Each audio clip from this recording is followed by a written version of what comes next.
ایران نے ایٹمی ہتھیار نہ بنانے کا وعدہ کیا ہے. وعدہ خلافی کی تو تہران پر جہنم کے دروازے کھول دیں گے.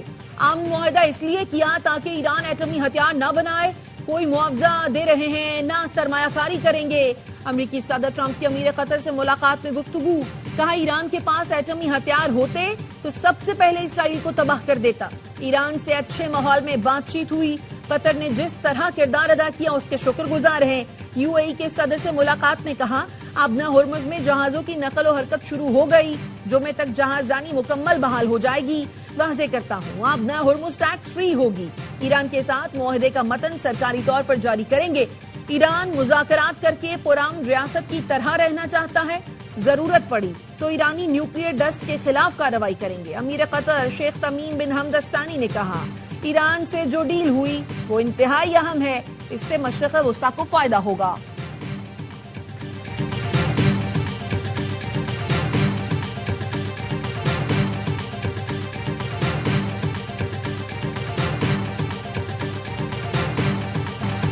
معاہدے کے تحت جوہری معائنہ کاروں کو ایران میں داخلے کی اجازت ہوگی. IAEA اور امریکہ افزودہ یورینیم ختم کرنے میں ایران کی مدد کریں گے. امریکی نائب صدر JD وینس کا NBC کو انٹرویو. کہا مفاہمتی یادداشت میں لکھا ہے حتمی معاہدے کے لیے ہم 60 روز تک مذاکرات کریں گے. اس دوران بغیر کسی ٹول کے ابنا ہرمز سے گزرنے کی اجازت ہوگی. معاہدے پر دستخط کی باضابطہ تقریب جمعے کو ہوگی. اس سے پہلے صدر ٹرمپ ابتدائی معاہدے کی دستاویز جاری کر سکتے ہیں. JD وینس معاہدے کی تقریب میں شرکت کریں گے.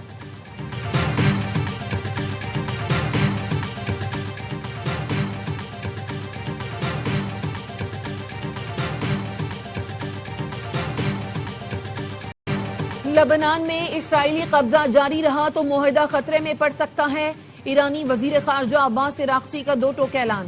تہران میں سفیروں سے خطاب میں کہا امریکہ سے معاہدہ ہوتے ہی پیر کو جنگ کے خاتمے کا اعلان ہو گیا.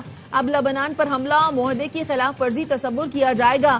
جمعے سے معاہدے پر باضابطہ عمل درآمد شروع ہو جائے گا. امریکہ سے حتمی معاہدے کے لیے مذاکرات کا نیا دور جنیوا میں ہوگا. پہلے مرحلے میں ابنا ہرمز اور امریکی ناکہ بندی جبکہ دوسرے مرحلے میں جوہری پروگرام اور پابندیاں ہٹانے سے متعلق بات کی جائے گی.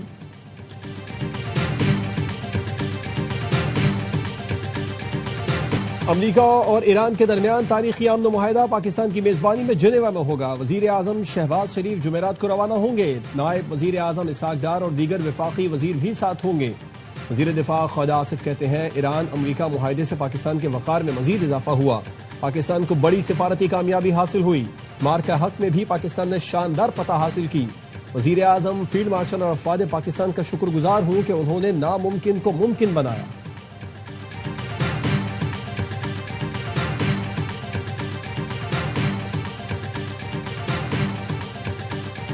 غیر ملکی عناصر آزاد کشمیر کی صورتحال کو اپنے مقاصد کے لیے استعمال کر رہے ہیں. مذموم مقاصد کے تحت آزاد کشمیر میں تماشا لگایا گیا ہے. سستی بجلی، آٹا اور دیگر ضروریات کے نام پر مذموم ایجنڈا اپنایا گیا. لوگوں کی ہمدردیاں لے کر آزاد کشمیر میں انتشار پیدا کیا گیا. سیکیورٹی ذرائع کا کہنا ہے آزاد کشمیر میں جو بھی قانون ہاتھ میں لے گا آہنی ہاتھوں سے نمٹا جائے گا. ریاست نے ہر ممکن طور پر تحمل کا مظاہرہ کیا ہے. مذموم ٹولوں کو بے نقاب کیا جائے گا. سنتاس معاہدے کے حوالے سے پاکستان کا موقف واضح ہے. اپنے مفادات کا تحفظ کرنا جانتے ہیں اور کریں گے. وقت آنے پر سنتاس معاہدے کا اسٹیٹس بحال کر کے دکھائیں گے. افغانستان سے بدستور دہشت گردی ہو رہی ہے. رواں سال 15 جون تک 2170 دہشت گردی کے واقعات ہوئے. 640 شہادتیں ہوئیں. سیکیورٹی ذرائع کا کہنا ہے رواں سال اب تک 32,000 سے زائد انٹیلیجنس بیسڈ آپریشنز کیے جا چکے. پاکستان نے دہشت گرد ٹھکانوں پر کامیاب اور منظم کارروائیاں کی. کارروائیاں صرف دہشت گرد عناصر کے خلاف کی گئیں.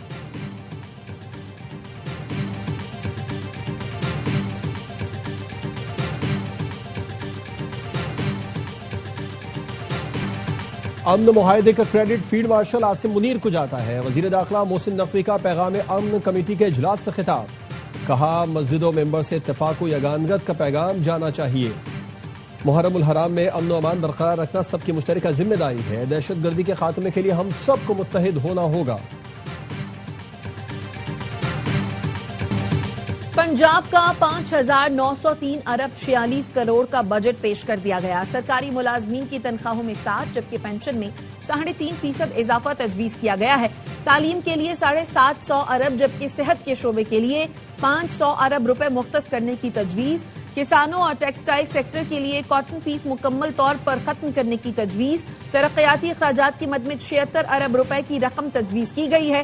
وزیر خزانہ مجتبیٰ شجاع الرحمان نے بجٹ تقریر میں بتایا مختلف محکموں میں رائٹ سائزنگ کے تحت 1 لاکھ سے زائد خالی اور غیر ضروری آسامیاں ختم کی گئیں، جس سے خزانے پر بوجھ کم ہوا، 2 لاکھ نئی ملازمتیں دی گئی۔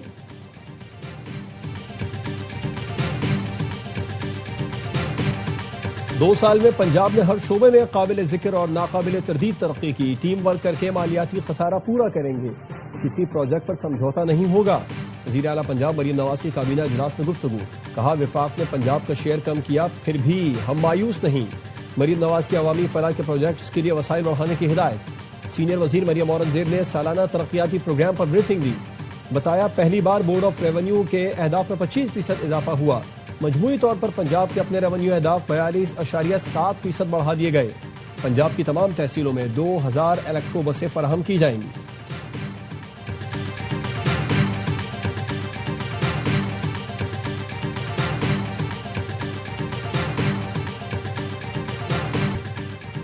حکومت نے پنجاب میں زراعت کا جنازہ نکال دیا، کسانوں کی مشکلات میں بے پناہ اضافہ ہوا، ملتان کو گرین بسیں نہیں مل سکی، پیپلز پارٹی کے رہنما علی حیدر گیلانی کی تنقید۔ وزیر اطلاعات پنجاب عظمہ بخاری کہتی ہیں تعصب کی اینک اتار کر کبھی جنوبی پنجاب کا چکر لگائیں تاکہ آپ کو وہاں ترقی نظر آئے، یا تو آپ حقائق سے علم ہیں یا جان بوجھ کر سیاسی پوائنٹ سکورنگ کر رہے ہیں۔ ہر بار اپنی ڈوبتی سیاست بچانے کے لیے جنوبی پنجاب کا جھوٹا کارڈ مت کھیلیں۔ مریم نواز نے اپنے ہر منصوبے میں جنوبی پنجاب کو ترجیح دی ہے، ان کی نظر میں پورا پنجاب ایک ہے۔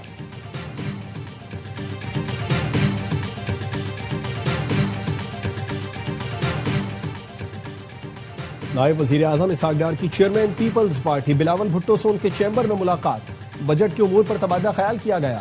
وزیر مملکت بلال اظہر کیانی، راجہ پرویز اشرف، نوید قمر، اعجاز جاکھرانی، شہری رحمان بھی ملاقات میں شریک تھے۔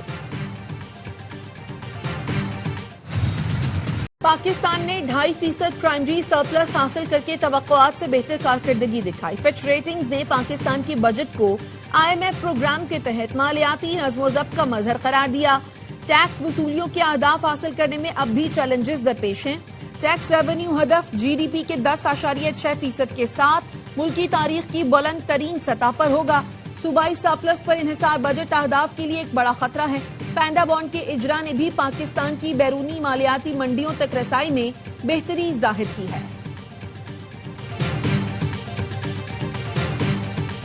امن کا نوبیل انعام صدر ٹرمپ اور پاکستان کے فیلڈ مارشل سید عاصم منیر کو ملنا چاہیے، سینیٹر فیصل واڈا کا مطالبہ، کہا کوششیں تھیں وزیر خزانہ کے گلے میں گھنٹی باندھی جائے۔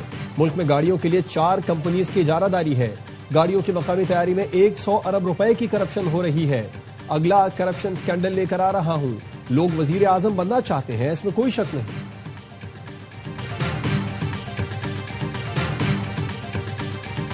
پاکستان قرضوں کے ڈھانچے میں تبدیلی پر کام کر رہا ہے، قرضوں کو کمرشل فائنینسنگ سے تبدیل کرنے کا منصوبہ ہے، مزید پانڈا، یورو اور ڈالر بانڈز جاری کرنے کا ارادہ ہے، ڈیجیٹل اثاثوں کو مستقبل میں ٹیکس نیٹ میں لایا جائے گا۔ وزیر خزانہ محمد اورنگزیب کا خبر ایجنسی روئٹرز کو انٹرویو، کہا امید ہے ایران معاہدے سے پاکستان کی معاشی اہداف بہتر ہوں گے، سرحدی کشیدگی کے باعث دفاعی اخراجات ترجیح ہیں۔ وزیر خزانہ سے برطانوی وزیر ہیمش فالکنر کی ملاقات، اقتصادی تعاون کے فروغ، علاقائی صورتحال پر تبادلہ خیال۔ وزیر خزانہ کا کہنا تھا حکومت پاکستان معاشی استحکام اور پائیدار ترقی کے لیے پرعزم ہے۔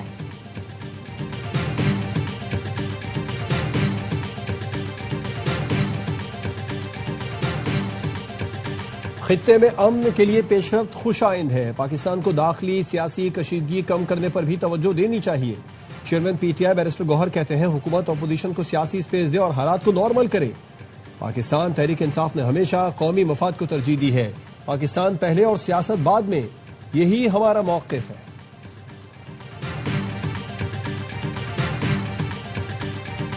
وزیر داخلہ محسن نقوی کا جماعت اسلامی کے مرکز منصورہ کا دورہ، امیر جماعت اسلامی حافظ نعیم الرحمان سے ملاقات، ایران امریکہ مذاکرات سے متعلق حکومتی اقدامات پر اعتماد میں لیا، کہا وزیر اعظم اور فیلڈ مارشل نے امن کے لیے ناقابل فراموش کردار ادا کیا، خطے میں کشیدگی کے خاتمے کا کریڈٹ پاکستان کو جاتا ہے۔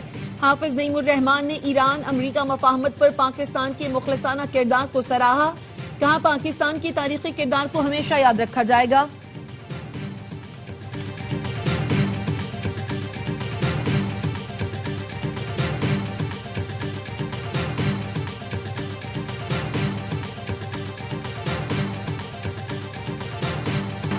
پاکستان سٹاک مارکیٹ میں آج بھی مثبت رجحان دیکھا گیا۔ بینچ مارک 100 انڈیکس کی 1,80,000 کی سطح بحال۔ 100 انڈیکس 3,353 پوائنٹس اضافے کے ساتھ 1,80,392 پوائنٹس پر بند ہوا۔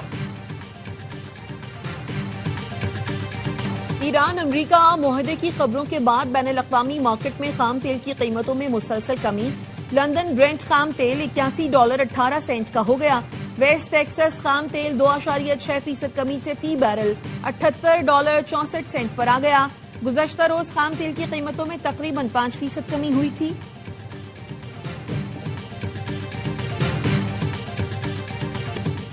ایران کا فیفا ورلڈ کپ میں پہلا مقابلہ برابر، نیوزی لینڈ کے خلاف میچ 2-2 گول سے برابر رہا۔ امریکی سرزمین پر ایرانی جھنڈا لہرایا گیا۔ میچ سے پہلے ایران کا قومی ترانہ بجایا گیا تو کچھ شائقین نے آوازیں کسیں۔ ایرانی فٹ بال ٹیم کے کپتان مہدی تریمی نے بتایا کہ میچ کے بعد ٹیم کو فوری امریکہ چھوڑنے کا حکم دیا گیا۔ واپس تجوانا اپنے بیس کیمپ پہنچنے کی ہدایت کی گئی۔ مہدی تریمی نے کہا کہ ہماری ٹیم کے ساتھ اچھا رویہ نہیں رکھا جا رہا۔ فیفا کے صدر نے بھی ڈریسنگ روم میں آ کر دیکھا ایرانی کھلاڑی کس تناؤ سے گزر رہے ہیں۔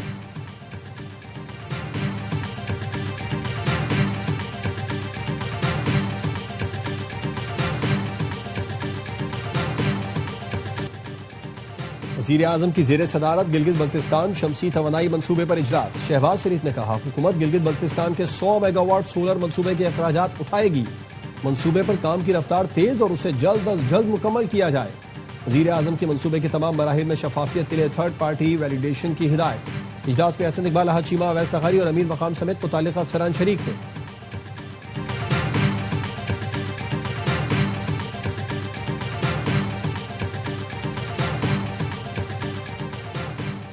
اینٹی کرپشن کورٹ نے سابق پروجیکٹ ڈائریکٹر یلو لائن ضمیر عباسی کی حراست کے خلاف درخواست خارج کر دی۔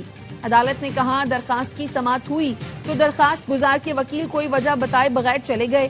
وکیل نے نہ درست طریقے سے وکالت نامہ جمع کرایا اور نہ ہی کوئی دستاویز جمع کرائی۔ وکیل کو درخواست کے قابل سماعت ہونے سے متعلق عدالت کو مطمئن کرنا ہوتا ہے۔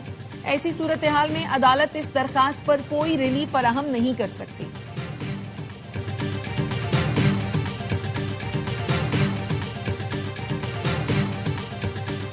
وفاقی تحقیقاتی اداروں کی مدد سے کوکین ڈیلر انمول اور پنکی کے کیس میں پیش رفت۔ پنکی کے موبائل فون ڈیٹا کی فورنزک رپورٹ تفتیشی افسر کو موصول۔ تفتیشی ذرائع کے مطابق انمول کے موبائل فون سے 100 GB سے زائد ڈیٹا ریکور کر لیا گیا۔ 75,000 تصاویر بھی ریکور کی گئیں۔ ڈیٹا میں on line transactions, bank slips کے سینکڑوں اسکرین شاٹ شامل، 42,000 کال لاگ بھی پکڑی گئیں۔ انمول پنکی نے ایک ہی موبائل فون میں 2 واٹس ایپ کھول رکھے تھے۔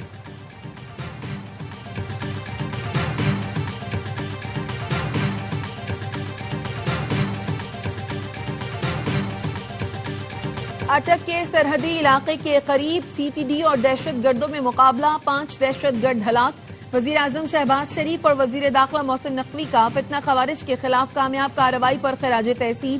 وزیر اعظم نے کہا سیکیورٹی فورسز، پولیس اور CTD نمایاں کامیابیاں حاصل کر رہی ہیں، ملک سے ہر قسم کی دہشت گردی کے مکمل خاتمے کے لیے پرعزم ہیں۔ محسن نقوی نے کہا قوم کو CTD کے جوانوں پر فخر ہے۔